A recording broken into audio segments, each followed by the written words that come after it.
It's important to learn where the hymnals go. Our Old Testament reading this morning is from Isaiah chapter 6. We're beginning this week a new worship series, and we're going to be talking about what it means to have hope. How is Christian hope different than other kinds of hope? And what is our source of hope? So I invite you to listen to this as we hear these words from God. In the year of King Uzziah's death, I saw the Lord sitting on a high and exalted throne, the edges of his robe filling the temple. Winged creatures were stationed around him. Each had 6 wings. With 2 they veiled their faces, with 2 their feet, and with 2 they flew about.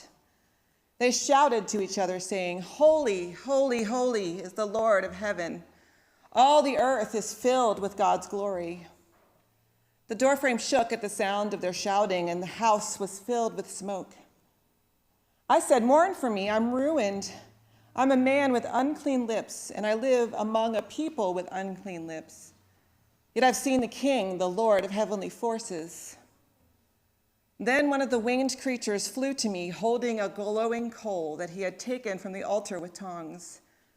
He touched my mouth and said, "See, this has touched your lips. Your guilt has departed and your sin is removed." Then I heard the Lord's voice saying, "Whom should I send? And who will go for us?" I said, "I'm here. Send me." The word of the Lord. Thanks be to God.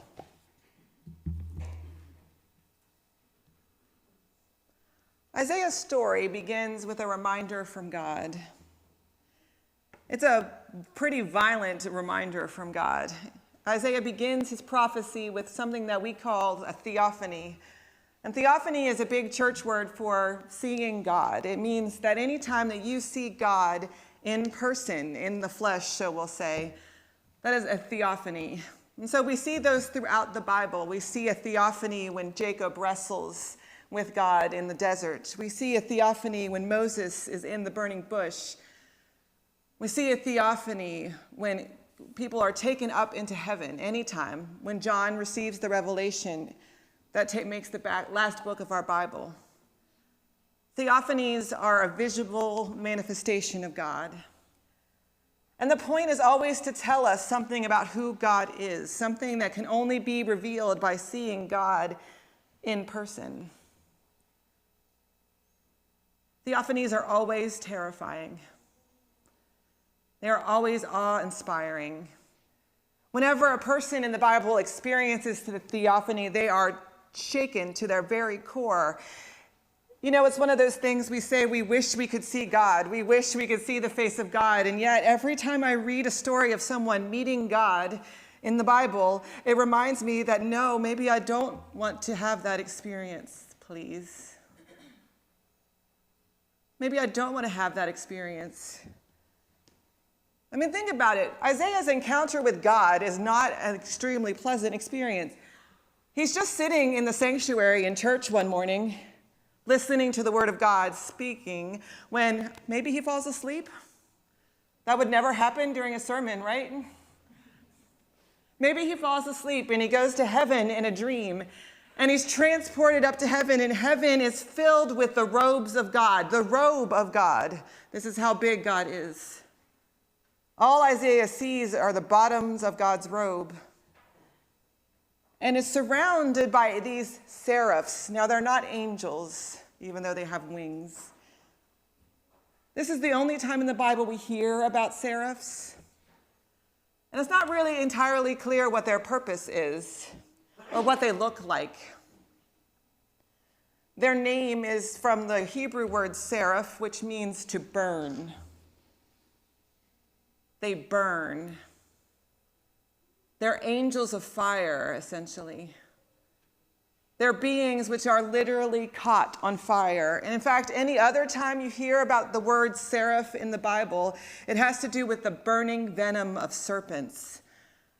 So there's every possibility that these are not angels, but giant winged snakes that are on fire.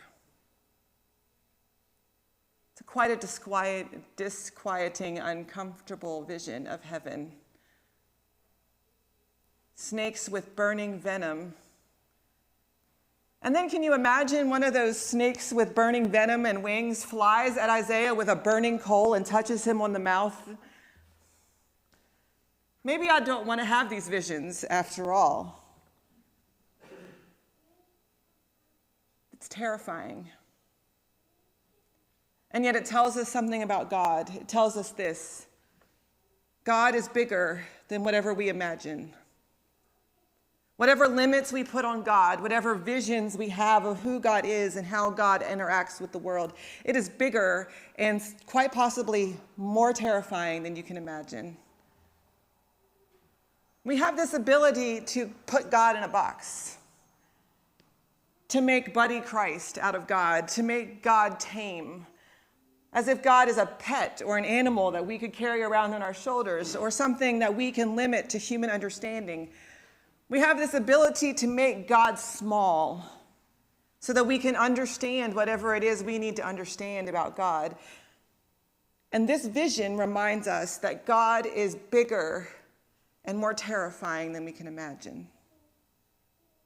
It reminds us that God is not subject to kings or to our human limitations or to history or to physics or to whatever limitations we put on God. God is bigger, God is mightier, God is more awe-inspiring than all of that. In many ways, our society has convinced us that we are able or should be able to be God.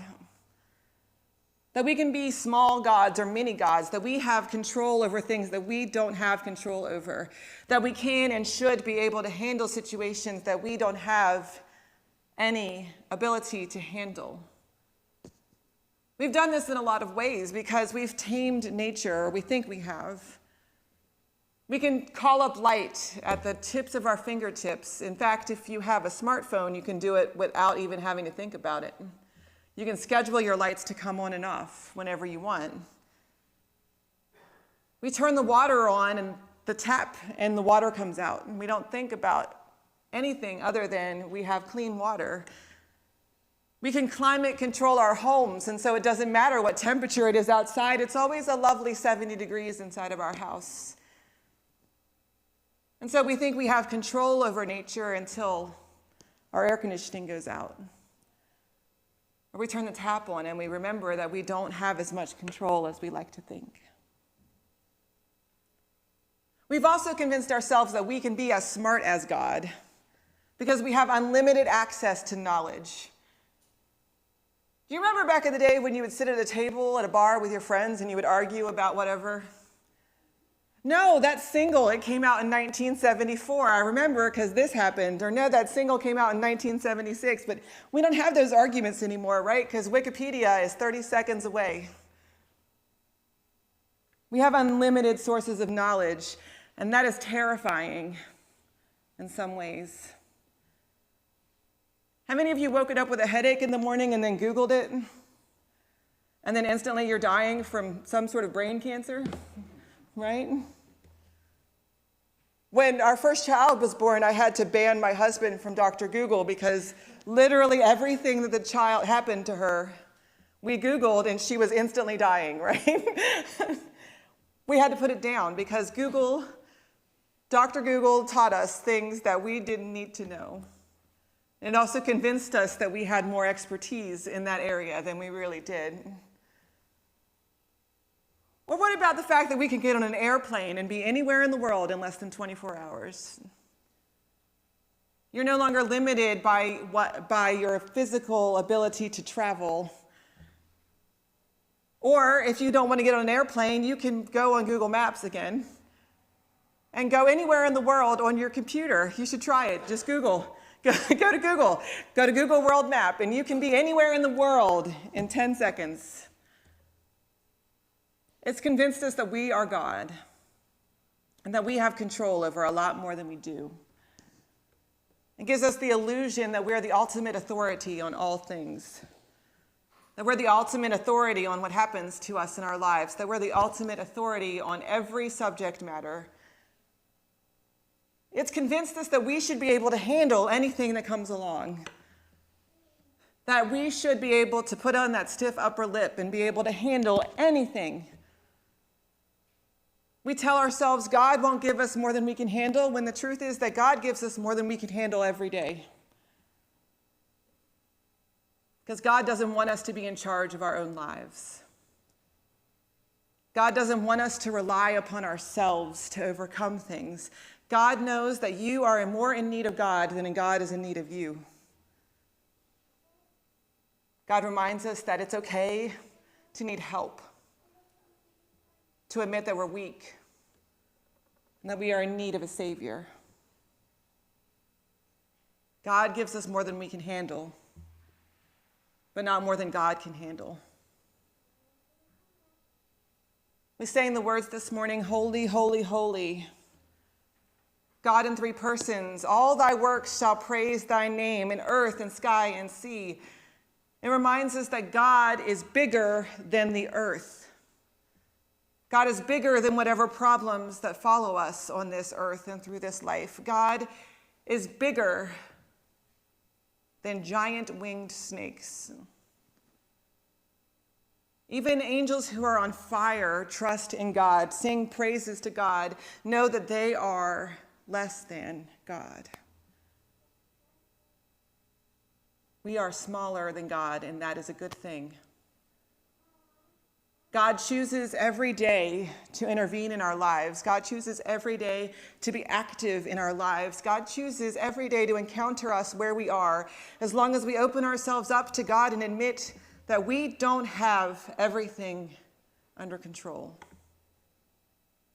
That we are in need of a God who knows more than we do. We're in need of a God who has seen everything and been everywhere.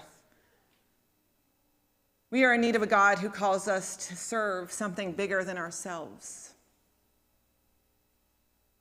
And so when it comes down to it, hope rests in the fact that all God needs from us is for us to remember that we are people.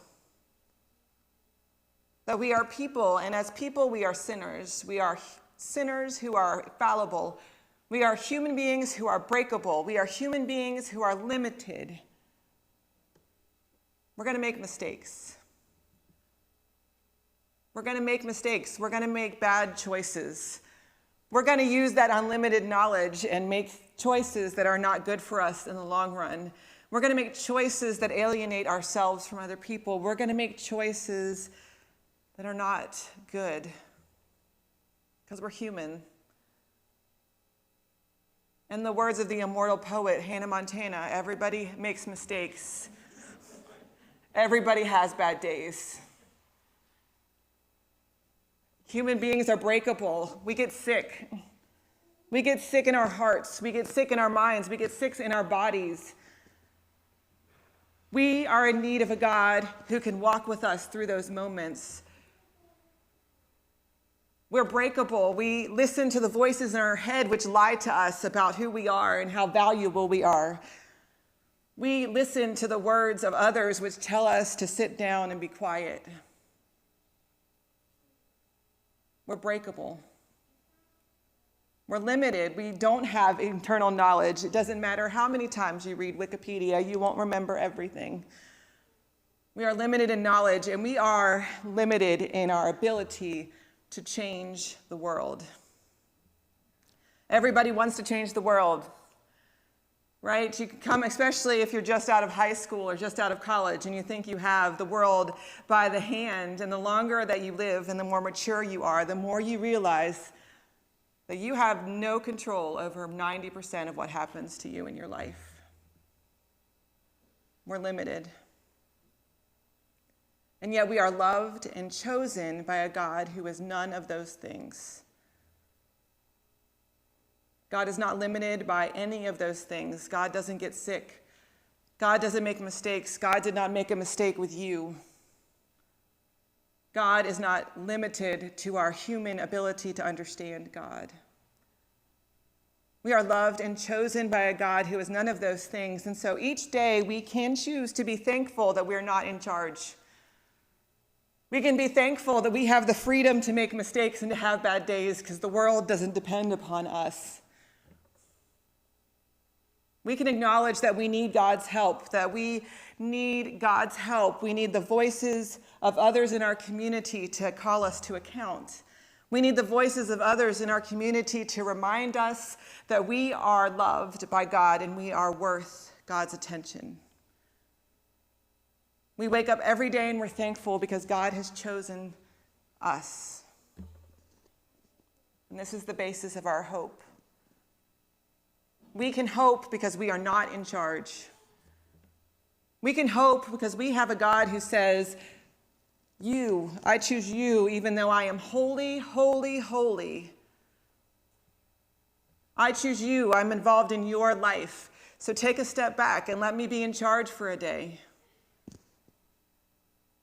I am God and you are not. You are a sinner and I am not, God says. And so every day we can risk stepping out in God's name. Every day we can choose to listen to God's voice, which speaks to us and reminds us that we are children of God and we're not in control. That is the good news of the gospel.